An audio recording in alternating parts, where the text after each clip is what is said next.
যে বাংলাদেশে যারা প্রকৃত যুদ্ধাপরাধী তাদের বিচার হওয়া দরকার আছে। তারা তাদের ৭১-এর ভূমিকায় বাংলাদেশের মুক্তিযুদ্ধের বিপরীতে তাদের যে অবস্থান, সেই বিষয়ে আসলেই পুঙ্খানুপুঙ্খ তদন্তের মাধ্যমে তাদের বিচার হওয়া দরকার। এই বিচারের দাবিতে ইমরান এইচ সরকার কিংবা লাকি তারা যতক্ষণ পর্যন্ত এই বিচারের দাবিতে ছিল, আমি তাদের পক্ষে আছি। কিন্তু তার পরবর্তীতে এই গত ফ্যাসিবাদী সরকারের যে অন্যায়, যে অত্যাচার, নির্যাতন, নিপীড়ন, জনগণের ক্ষমতা কেড়ে নেওয়া, ভোটাধিকার কেড়ে নেওয়া, এইটার যে সমর্থন জুগিয়েছে, তখন তো আমি ইমরান এইচ সরকার কিংবা লাকি তাদেরকে সমর্থন করতে পারি নাই।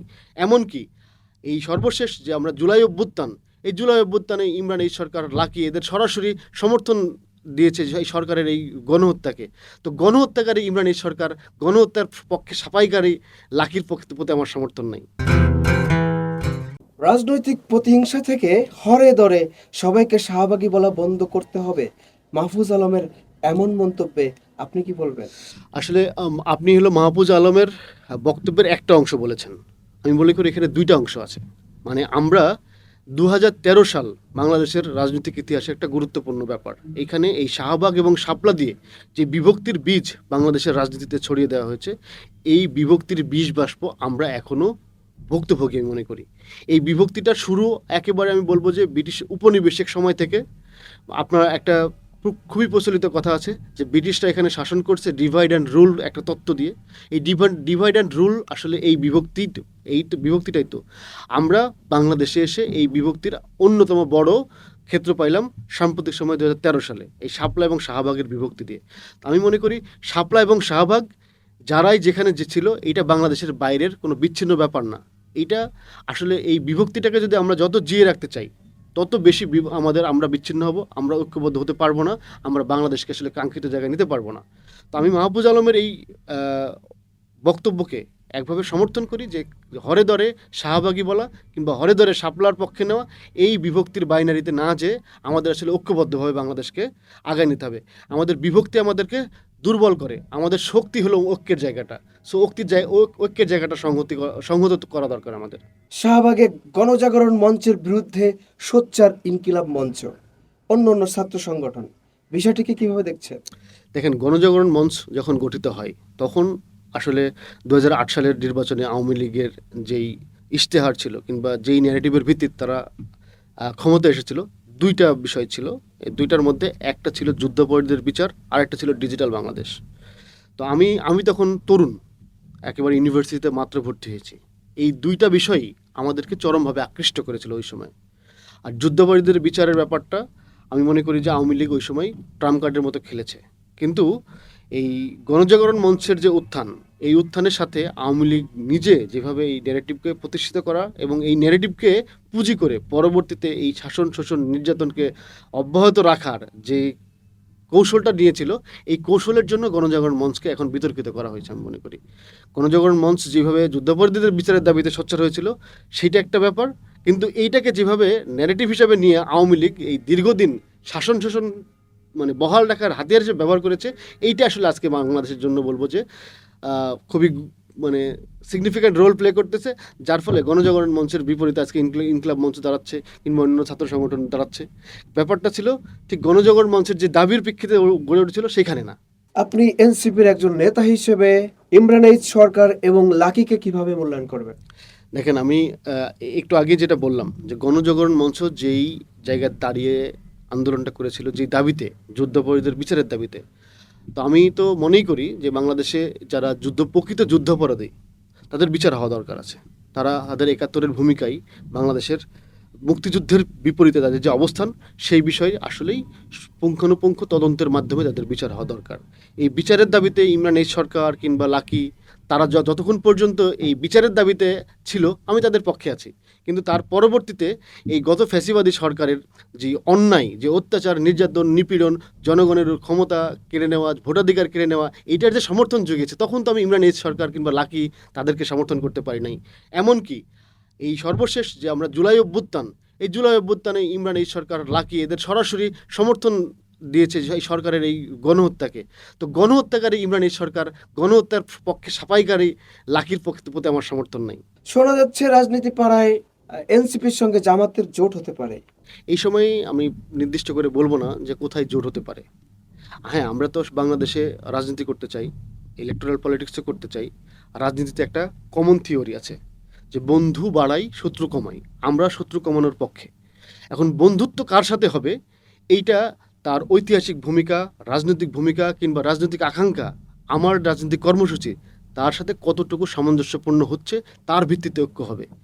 ঐক্যর ব্যাপারটা আমি এখন আপনার প্রশ্নের কথা বলতে পারেন, এইগুলো অ্যাজামশন, নানা রকমের অ্যাজামশন। কেউ বলে বিএনপির সাথে আসন ভাগাভাগি হচ্ছে, কেউ বলছে জামাতের সাথে জোট হচ্ছে, এরকম নানামুখী আলাপ আলোচনা চলছে, কিন্তু এই কথাগুলোর আসলে কোনো ভিত্তি নাই। আমি আগেই বললাম যে ঐক্য হলো কর্মসূচির ভিত্তিতে। এনসিপি এখনও তার প্রস্তাবনা কর্মসূচি ঘোষণাই করে নাই, সো জোটের আলাপগুলো এখন আসলে ভ্যালিড না। এই আলাপগুলো আরও অনেক পরের আলাপ। আপনাদের দলের এক একজন এক এক নেতা এক এক মত আদর্শের একই প্ল্যাটফর্মে টিকে থাকতে পারবেন বলে মনে করেন? আপনি যে প্রশ্ন করছেন টিকে থাকতে পারা বা না পারা, এইটার থেকেও বড় কথা যে বাংলাদেশের যে এই যে বাইনারি পলিটিক্স, কেউ ডান, কেউ বাম, কেউ লিবারেল, নানা রকমের মতপথ, আমরা আসলে মনে করছি যে আমাদের এই সকল মতপথের ঊর্ধ্বে আসলে বাংলাদেশপন্থী রাজনীতিটা দরকার। মানে আমরা এখানে যারা ডানপন্থী রাজনীতি করে তারাও একটা পার্টিকুলার মতাদর্শ প্রতিষ্ঠা করতে চাই, যারা এখানে লেফটিস্ট আছে তারাও একটা মতাদর্শিক পলিটিক্স করতে চাই। তো মতাদর্শের চরিত্র হলো তার মতাদর্শ প্রতিষ্ঠা করতে অপর মতাদর্শ নির্মূল করা। আমরা এই নির্মূলের রাজনীতি করতে চাই না, আমরা সবাইকে ধারণ করতে চাই, বাংলাদেশপন্থী রাজনীতি করতে চাই। সো যেই মতপথ থেকে এসছে, আমি মনে করি তার সামনে বাংলাদেশ আছে, বাংলাদেশের মানুষ আছে।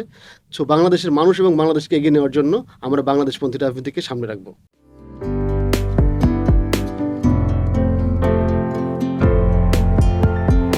পহেলা জানুয়ারি 2025 ইউটিউব জার্নালিজমের অগ্রদূত changetv.press 6 বছর পেরিয়ে পা রাখল গর্বিত আমি অত্যন্ত আনন্দিত হলাম যে চেঞ্জ টিভি আগামী কয়েকদিনের মধ্যেই 6 বছর পূর্ণ করবে। আর হাঁটি হাঁটি পা পা করে চলা শুরু করে এখন সে বেশ দৌড়াদৌড়ি করছে বলা যেতে পারে। ও নামটাও অত্যন্ত বলবো যে সিগনিফিক্যান্ট, যে চেঞ্জ, এই গণঅভ্যুত্থান কিন্তু চেঞ্জ চেয়েছে। সেই হিসেবে তোমার টেলিভিশনের, তোমার এই চ্যানেলের নামের একটা যথেষ্ট মিল পাওয়া যায়। আমার প্রত্যাশা যে এই গণঅভ্যুত্থানের যে প্রত্যাশা, যে আশা আকাঙ্ক্ষা, চেঞ্জ টিভি সেটিকে এগিয়ে নিয়ে যাবে। তোমাকে শুভেচ্ছা। চেঞ্জ টিভি যারা সম্পৃক্ত আছেন, যারা কর্মী আছেন, সামনে পেছনে সকলকে আমার শুভেচ্ছা। changetv.press এক ফোঁটা হলুদ নেই। Online TV channel change TV 6 বছর ধরে ওনারা কাজ করে যাচ্ছেন। ইতিমধ্যে জনগণের হৃদয়ে স্থান করে নিয়েছেন। প্রায় 22 লাখ সাবস্ক্রাইবার আছে। আর যে কোনো অনুষ্ঠান 10 লাখের মতো মানুষ এটা প্রতিদিন মানুষ দেখে থাকে। আমিও এই চ্যানেল নিয়মিত দেখি। তো চেঞ্জ টিভির পক্ষে আমির মোমিনুল মানিক সাহেবের উপস্থাপনা, প্রশ্নের ধরন, এগুলো জনগণ দেখতে চায়, শুনতে চায়। আমি চেঞ্জ টিভির উত্তরোত্তর সমৃদ্ধি কামনা করছি। changetv.press এক ফোঁটা হলুদ নেই। চেঞ্জ টিভি, তো আমি তাদেরকে আমার অসংখ্য শুভেচ্ছা জানাচ্ছি, কারণ তারা যে ভূমিকা রেখেছে এই সময়, একটা কঠিন সময় ছিল, সেটাতে যেমন ভূমিকা রেখেছে, এমনকি 5ই আগস্টের পরে নতুন বাংলাদেশেও তারা তাদের সেই তীক্ষ্ণ একটা সমালোচনামূলক এবং যেটাকে আমি গঠনমূলক বলব সেরকম একটা ভূমিকা রাখছেন। তো সেক্ষেত্রে আমরা মনে করি যে এই ভূমিকা আমাদের দরকার, আমরা চাই এটা থাকুক এবং আরও যেন সমৃদ্ধ হয়। নতুন বাংলাদেশ নির্মাণে আমরা চাই যে চেঞ্জ টিভি যে সমালোচনাগুলো করছে বা যেগুলো আমরা তুলে ধরছেন, সেটা এমন করে করবেন যেন আমরা সেখান থেকে শিখতে পারি এবং সবাই মিলে যেন আমরা নতুন বাংলাদেশকে সত্যিকার অর্থে বৈষম্য বিহীন একটা সমাজ গড়ে তুলতে পারি, সেটা আপনারা সহজ চেষ্টা করুন। changetv.press এক ফোঁটা হলুদ নেই। আগামী জানুয়ারি মাসের 1 তারিখে আপনারা 6 বছর পূর্ণ করতে যাচ্ছেন। আপনাদেরকে শুভেচ্ছা জানাচ্ছি, আন্তরিক ধন্যবাদ জানাচ্ছি। আমি আশা করব চেঞ্জ টিভি অতীতে যে বলিষ্ঠ ভূমিকা পালন করেছে, আগামীতেও আপনারা সেই বলিষ্ঠ ভূমিকা পালন করবেন। আমি আমার এলডিপির পক্ষ থেকে, মুক্তিযোদ্ধাদের পক্ষ থেকে আপনাদেরকে আন্তরিক মোবারকবাদ জানাচ্ছি, শুভেচ্ছা জানাচ্ছি। আশা করি দিন দিন আপনারা উন্নতির শিখরে এগিয়ে যাবেন। ধন্যবাদ।